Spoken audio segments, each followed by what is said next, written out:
ఎందు ఒక్కొక్కలా ఉంటుంది. ప్రత్యేకించి రేపటి రోజు ఉదయం వచ్చేటటువంటి తిథి సామాన్యమైనటువంటి తిథి కాదు. మాఘమాసంలో శుక్లపక్షంలో వచ్చేటటువంటి సప్తమిని రథసప్తమి అని పిలుస్తారు. ఎందుకు అలా పిలుస్తారు అంటే దీనికి 2 కారణాలు చెప్పారు పెద్దలు. దీన్ని నేను చాలా సూక్ష్మంగా మాత్రమే మీకు మనవి చేస్తాను. రేపు ఉదయం నుంచి సూర్యభగవానుడి యొక్క రథం ఉత్తర దిక్కుకు తిరుగుతుంది. దానివల్ల ఏమవుతుందంటే మిగిలినటువంటి గ్రహముల మీద ఉండేటటువంటి సూర్యుని యొక్క వెలుగు, సూర్యుని యొక్క ప్రకాశము కొన్ని గ్రహముల మీద తగ్గుతుంది. ఇంత పరమపుణ్యప్రదమైన ఉత్తరాయణ పుణ్యకాలంలో ఎటువంటి పాపములు చెయ్యకుండా ఉండగలిగేటటువంటి శక్తి మేధస్సుకి దేనివల్ల కలుగుతుంది అంటే, ఈ కాలమునందు చంద్రప్రకాశం చేత జిల్లేడాకు మీద ఉండేటటువంటి నూగులాంటిది రేగుపండు తలకి తగిలి బ్రహ్మస్థానమునందున్న వేడితో అది సంయోగాన్ని చెందితే రాబోయేటటువంటి కాలంలో వడదెబ్బ తగలకుండా కావలసినటువంటి శక్తిని తల పుంజుకుంటుంది, ఓషధీ శక్తిని. 2, ఇంత పరమ పవిత్రమైన ఉత్తరాయణ పుణ్యకాలంలో ఎటువంటి పాపకర్మలు చెయ్యకుండా మనిషి రక్షింపబడతాడు. 3వది ఏమిటి అంటే, మీకు ఇందాక చెప్పానే యావజ్జీవ కారాగార శిక్ష పడిన వాడిని 12 సంవత్సరముల తర్వాత వదిలేసినట్టుగా ఈశ్వరుడు ఒక్క మనుష్యుడికే ఒక అనుగ్రహం ఇచ్చాడు. ఇది ఎంత తేలికైన అనుగ్రహం ఇచ్చాడంటే, రేపటి రోజు ఉదయం రథసప్తమి తిథి ఉండగా సమంత్రక స్నానం చెయ్యాలి. మంత్రం లేని స్నానం మీరు చేశారనుకోండి, అది కాకి స్నానం అని పిలుస్తారు. దానివల్ల ప్రయోజనం ఏమి ఉండదు. జిల్లేడాకులు రేగుపళ్ళు తల మీద పెట్టుకుని నేను పోసుకున్నానండి అన్నారనుకోండి, దానికి ఏం ఉపయోగం ఉండదు. సమంత్రకమే చేయవలసి ఉంటుంది స్నానాన్ని.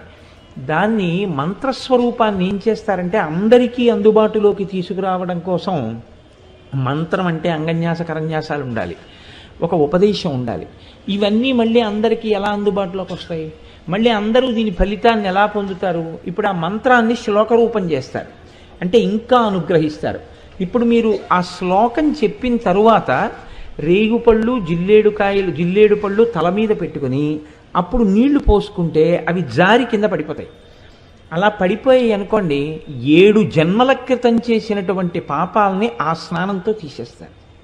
అది ఎప్పుడు ఉంటుంది అంటే ఒక్క రథసప్తమి నాడు మాత్రమే ఇస్తారు ఆ అనుగ్రహాన్ని. అది ఎలా ఎందుకు ఇస్తారు అంటే ఈశ్వరుడి యొక్క అనుగ్రహం అంతే.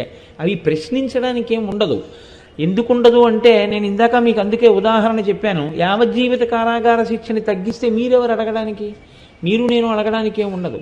వీడు జైల్లో బాగానే ఉన్నాడు అని ఒక ఆయన సర్టిఫికేట్ ఇచ్చాడు, ప్రభుత్వం విడుదల చేసింది, అంతే. ఆయన జనజీవన స్రవంతిలోకి వచ్చేసాడు. అలాగే ఈశ్వరుడి కృప కొన్ని నైమిత్తిక తిథుల యందు ప్రసరణం జరుగుతుంది. ఇప్పుడు భీష్మాష్టమి వస్తుంది. ఆ రోజున మీరు తర్పణ భీష్ముడికి విడిచిపెట్టారనుకోండి, విడిచిపెడితే ఏమవుతుందంటే కొడుకులు లేని వారికి కొడుకు పుడతాడు.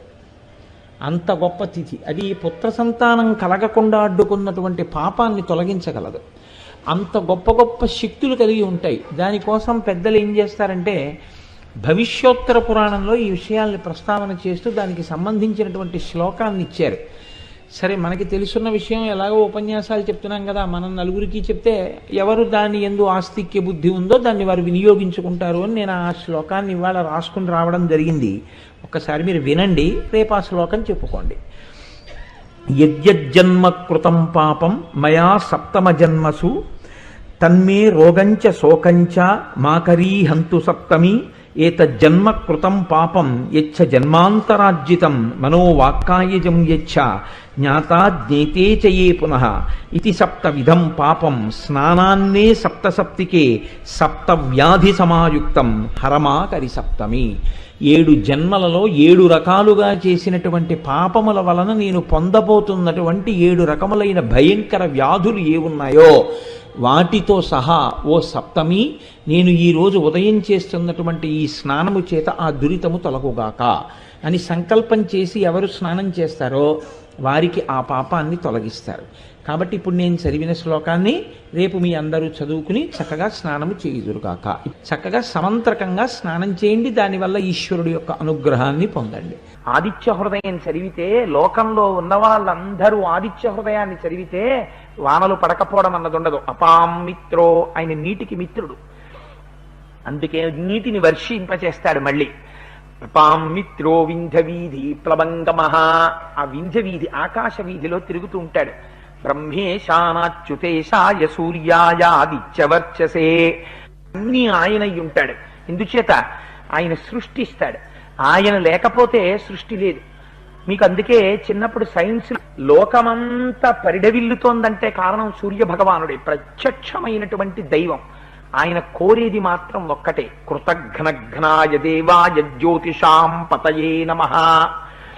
ఎవడు కృతఘ్నుడు అంటే నువ్వు అడిగినా అడగకపోయినా నీకు జీవితాన్ని ఇస్తున్న పరమాత్మ ఉదయిస్తున్నటువంటి సమయంలో నిద్రపోతున్నవాడు కృతఘ్నుడు. వాడు లేచి సూర్యోదయం జరుగుతున్నప్పుడు నమస్కారం చేసి ఉపాసన చెయ్యాలి. ఒంటి మీద యజ్ఞోపవీతం ఉన్న వాళ్ళందరూ సూర్యోదయానికి ముందర సంధ్యావందనం చెయ్యాలి. ఏ కారణం చేతనైనా ఆలస్యమైతే ప్రాయశ్చిత్తంతో అర్ఘ్యం ఇవ్వాలి. అందుకని కృతఘ్నఘ్నాయ దేవాయ జ్యోతిషాం పతయే నమః. ఆయన కృతఘ్నులై పాపులై ఉన్నటువంటి వారిని సంహరించడం కూడా పరమాత్మకి తెలుసు. ఆయన అన్నిటినీ ముట్టుకుంటాడు, కానీ దేని చేత కల్మషం ఆయనకి అంటదు.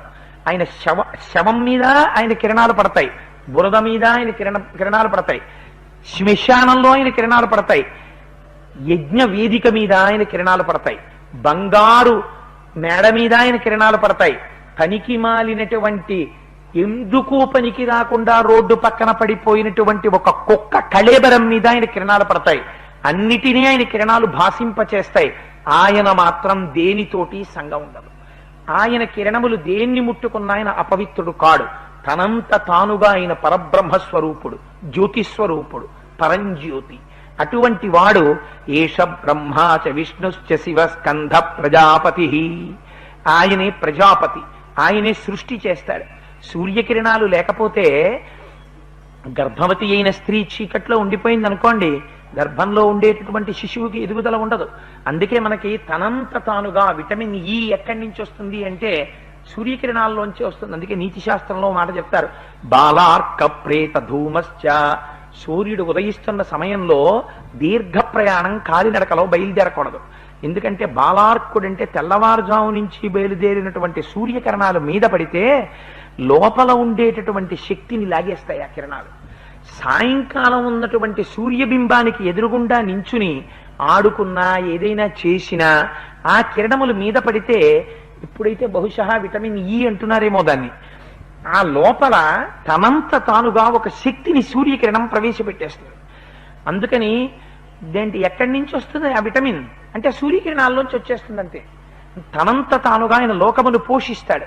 ఆయన స్కందుడు, ఎక్కడో లోకాల్లో ఉన్నవాడు ఇక్కడ ఈ కంటితో మీరు చూసేట్టు కనపడతాడు, అక్కడున్నవాడి కిరణాలు ఇక్కడ పడతాయి.